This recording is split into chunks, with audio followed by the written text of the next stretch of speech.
अहम सबूत देने वाले हैं जो कि अभी तक उतने नजरों में नहीं थे, बट अब मैं सबूत और उसका पूरा कच्चा चट्टा ये आपको दिखाई देगा।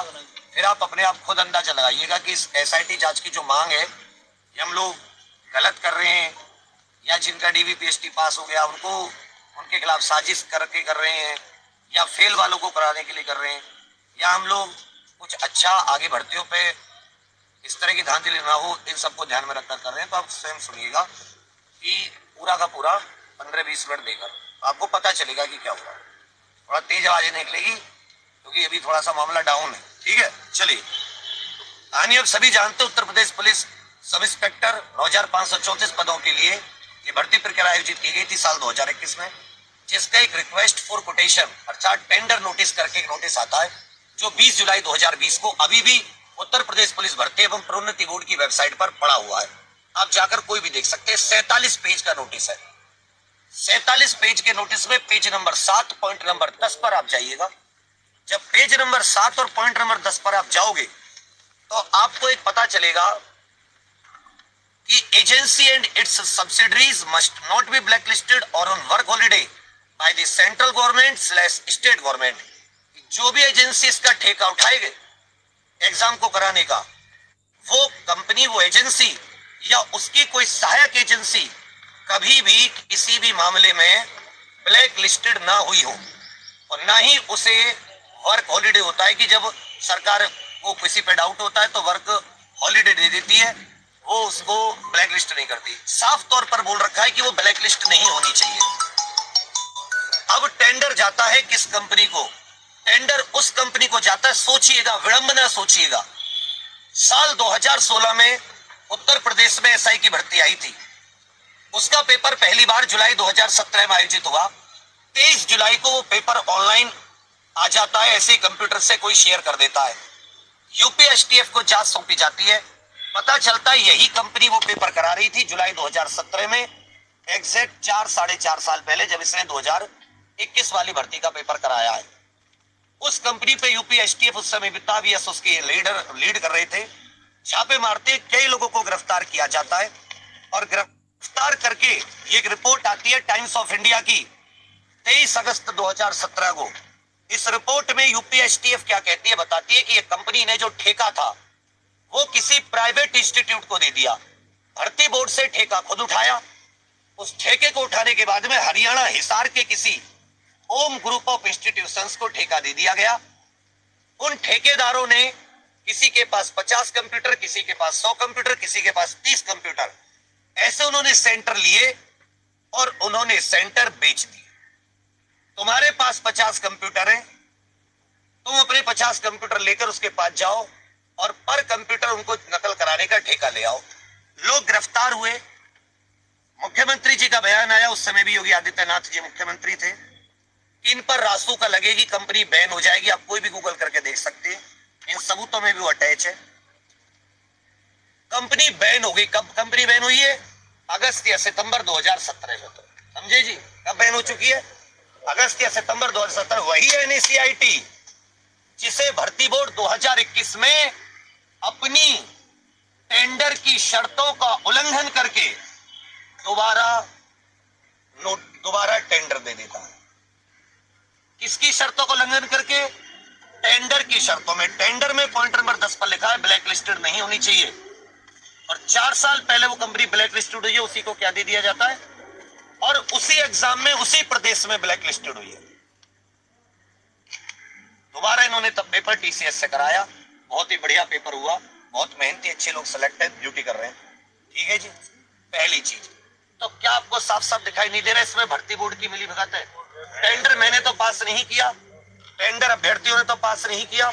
टेंडर की शर्तों को तो वही उल्लंघन कर सकता है ना जिसके हाथ में टेंडर पे साइन करने की पावर हो, वो भी टीसीएस जैसी क्वालिफाइड कंपनी को हटाकर, जिसके पास आईएसओ जन कौन कौन से सर्टिफिकेट है। इसका मतलब पैसे लेके ही टेंडर आपने ऐसे कंपनी को दिया जो उत्तर प्रदेश में 4 साल पहले बैन हो चुकी है। चलो ये तो छोटी सी बात। एक और कंपनी थी साथ में इसने बिड डाली थी, सीआईएल, वो भी इंडियन गवर्नमेंट की कंपनी थी। हाँ, उसको साइड हटा दिया गया। हाँ, मतलब उन सबको हटा के इसको दिया गया। मैं तो कह रहा हूँ ब्लैक लिस्टेड कंपनी को ठेका, साफ तौर पर ये चीज लिखी हुई है। 47 पेज का 13 13 का वो पड़ा हुआ है 20 जुलाई का, उस RFQ पे जाके आप देख सकते हैं। ठीक है जी। उसके बाद में आ जाता है, ये कंपनी सिर्फ वहां पर बैन नहीं हुई। पिछले साल इस कंपनी ने 3 एग्जाम कराए मध्य प्रदेश में, अलग अलग डिपार्टमेंटों के, और तीनों एग्जाम में इसमें क्या हुआ, एक कॉलेज के 10 बच्चे, जिसके कॉलेज में 50% और जैसे यहाँ धांधली हुई है, और उसके वहां 150 में से 147-48 ऐसे % ठीक करवाए। अभ्यर्थियों ने, जैसे आप मांग उठा रहे हो, ऐसे अभ्यर्थियों ने मांग उठाई, धरना प्रदर्शन करे, सरकार जागी और इसको फिर से रिजल्ट को बैक करके इस कंपनी को बैन किया गया। सेम कंपनी वहीं नहीं चलते, 2 राज्य हो चुके, उत्तर प्रदेश और मध्य प्रदेश। तीसरे पर आ जाते हैं गुजरात। अभी कुछ समय पहले गुजरात एनर्जी कारपोरेशन करके जेटको नाम की कंपनी है, GETCO, उस जेटको का पेपर होता है, उसमें भी कोई हम और तुम में से एक आवाज उठाता है कि बहुत धांधली हो रही है, फुल के फुल नंबर बांटे जा रहे हैं। जब फुल के फुल नंबर बांटे जाएंगे तो मेरिट तो फुल पे लगेगी। वो फिर से गवर्नमेंट ने, गुजरात सरकार ने जांच बैठाई और इसका टेंडर निरस्त किया गया। 3 राज्य है। चौथा चलते हैं उत्तराखंड। उत्तराखंड में उत्तराखंड का UKSSC जैसा हमारा UPSSC है, वो किसी एग्जाम को कराने के लिए इसको टेंडर दे दिया, बच्चों ने हाई कोर्ट में रिट डाल दी। समझे मेरी बात, मतलब बच्चा पेपर करने से पहले डर रहा है। तो इसमें क्या हुआ, इसमें 3 स्टेज पे मास लेवल का भ्रष्टाचार हुआ। तो जब UPSTF ने जांच की, तो UPSTF ने जांच करके बताया, फॉरेंसिक जांच की, जिसकी हम भी मांग कर रहे हैं।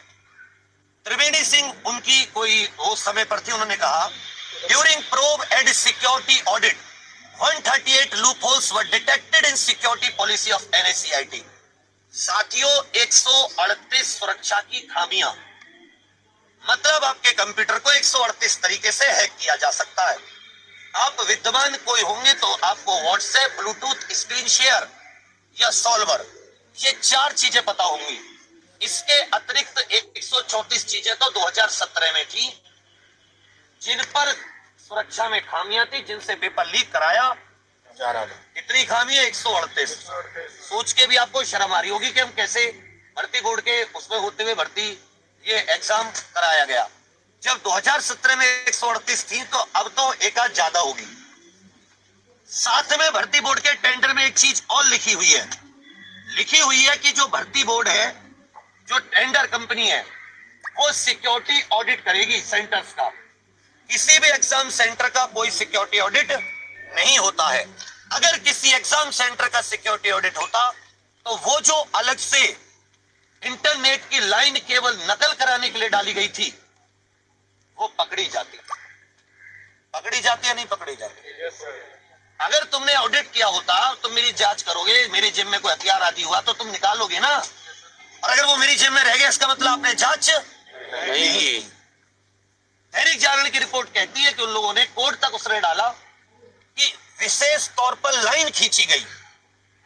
एक भयानक खबर और, भर्ती जो कंपनी के कर्मचारी हैं, वो आप लोगों का डाटा निकालते हैं, क्योंकि फॉर्म तो आपने उसी के सर्वर पे भरा है। आप लोगों का डाटा निकाल के आपको कॉल की जाती है कि भाई क्या तू इसमें एग्जाम में धांधली करना चाहेगा? क्या आपने इससे पहले कभी सुना कि जिस अभ्यर्थी ने फॉर्म भरा, उसी अभ्यर्थी के पास कॉल होके पूछा जा रहा हो कि भाई तुझे चीटिंग करनी है? उसी कंपनी के आदमी के द्वारा कॉल सेंटर बना रखे इस चीज के लिए। जो दलालों के संपर्क में आके चीटिंग हुई, वो तो हुई। सेंटर के सेंटर बिके पूरे के पूरे। 17 से अधिक जिलों के अभ्यर्थी पकड़े जा चुके। कितने जिलों के? तो ये कोई छोटी मोटी एक आध जिले की बात नहीं है। 6 से अधिक जिलों के, 6 नहीं, वो राज्य भी आएंगे। 6 से अधिक जिलों के एग्जाम सेंटर्स के ऊपर FIR दर्ज की गई है। आगरा, मेरठ, वाराणसी, गोरखपुर, 5 से 6 राज्यों के एग्जाम सेंटर पर क्या दर्ज की गई है? 4-5 राज्यों के अभ्यर्थी पकड़े गए। 17 उत्तर प्रदेश के जिलों के, राजस्थान, बिहार, हरियाणा तक के विद्यार्थी पकड़े गए। तो आप समझ सकते हैं कि चीटिंग का लेवल क्या होगा। अब क्या कोई ये दुनिया में मुझे कह सकता है, गलत साबित कर सकता है कि जो मास चीटिंग की बात हम लोग उठा रहे हैं वो गलत है? अरे केवल चीटिंग की जांच की तो मांग कर रहे हैं। वो 100 हो, वो 200 हो, जितने हो हटा दो, उसके बाद लगा दो मेरिट। चोर तो भर्ती नहीं होंगे। साथ में जो कंप्यूटर, जैसे यूपीएसटीएफ ने जांच की 2017 में, कह रहे हैं एसआईटी यूपीएसटीएफ से करा लो। हमें पूरा भरोसा, यूपीएसटीएफ ने उस समय 138 खामियां पकड़ी, वो इस समय भी दुनिया भर की खामियां पकड़ेगी। हर एक कंप्यूटर पे जो भी आप करते हो हमेशा के लिए दर्ज हो जाता है, कितना फॉर्मेटिंग कर लो। कंप्यूटर एक्सपर्ट चाहे तो सारे डेटा को रिट्रीव कर सकते हैं, रिकवर कर सकते हैं। हम कह रहे हैं कि उन सारे सेंटरों की आप इन्वेस्टिगेशन करके फॉरेंसिक जांच कर लो, आपको 200 खामियां मिलेंगी। अब लेकिन वही, जैसे भैया ने बात बोली, वो चाहे तो कंप्यूटर चेंज कर सकते हैं इतने दिनों में, नए कंप्यूटर लाके लगा सकते हैं, लेकिन ये पता चल जाएगा कंप्यूटर नया है, इससे वो वाला पेपर नहीं हुआ, तो वो पकड़े जाएंगे जब तुम्हारा मन होगा पकड़ने का। 70 आज तक कहां पकड़े गए किस एग्जाम में? फिर भी भर्ती बोर्ड और सरकार और मुख्यमंत्री जी से लेकर सारे मंत्री अधिकारी आंखों पे पट्टे बांधे हुए हैं। क्या हम बेवकूफों की तरह यहाँ पे हम बैठे हैं, भूखे प्यासे मरने की नौबत है? हम इस उत्तर प्रदेश की समाज सुरक्षा की दृष्टि से तो बैठे हैं, हम कोई कोचिंग के मकसद से नहीं बैठे, हम विसल ब्लोअर हैं। आपको आदों को पता नहीं होगा, जैसे आरटीआई एक्ट होता है इसी तरह सरकार का, सरकारी तंत्र का भ्रष्टाचार उजागर करने वाले को विसल ब्लोअर कहा जाता है। हम विसल ब्लोअर हैं। हमने जान जोखिम में डालकर, ये भर्ती बोर्ड के सबसे उच्च अधिकारी का भ्रष्टाचार है। इसमें हो सकता है उसके ऊपर किसी मंत्री की शह हो, सरकार के किसी उच्च अधिकारी की शह हो, तभी तो उसके खिलाफ कोई बात नहीं उठ रही। आपको भर्ती बोर्ड के टेंडर का उल्लंघन दिखा दिया।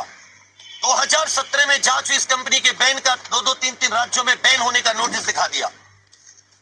उसके अतिरिक्त वो सारी कटिंग जो है, 70 लोग पिछले 5-7 दिन में गिरफ्तार हुए हैं, वो पूरा भर के, जिसमें नकल माफिया का नेटवर्क। ये लोग क्या करते हैं कि जैसे आपने किसी को पकड़ा और कांस्टेबल पकड़ के लाया किसी को, उससे कह दी कि अगले बार तो ऐसा ही बनवा दूंगा, हल्का कर ले। ऐसे भी हुए कई, और नकल माफिया के संपर्क में आ गया ऐसा ही में उसने पैसे देके भर्ती हो गया। चाहे कानपुर की बात हो, पहले लखनऊ की बात थी, आज कानपुर भी है। 3 सेकंड में एक एक सवाल हल करने की बात आई। 2019-18 बैच के सिपाही पकड़े गए। टेट एग्जाम 18 नंबर, दरोगा में 327 नंबर। तो जो 301 लेकर बहुत उछल रहे थे, अरे 327 में तो वो चोर है जो बहुत नीचे लेवल का है, 347, 354 वाला भी है। तो फाइनल मेरिट कहां लगेगी? उस दिन रोएंगे सब, उस दिन इन्हें याद आएंगे हम लोग। उसके बाद में आईपी एड्रेस से कंप्यूटर हैक, कंपनी छोड़ के जा चुकी ऑफिस वगैरह। कलम से क्लियर थी वर्दी, अंगूठे की बारी आई तो मिला अंगूठा। ये अंगूठा टेक, ये ऐसा ही बनेगा, और ये चौकी और थानों की जिम्मेदारी संभालेगा। और तुम कोई कल जाएगा, तुम्हें दिखा देगा कि ये पैसे के बल पे भर्ती होकर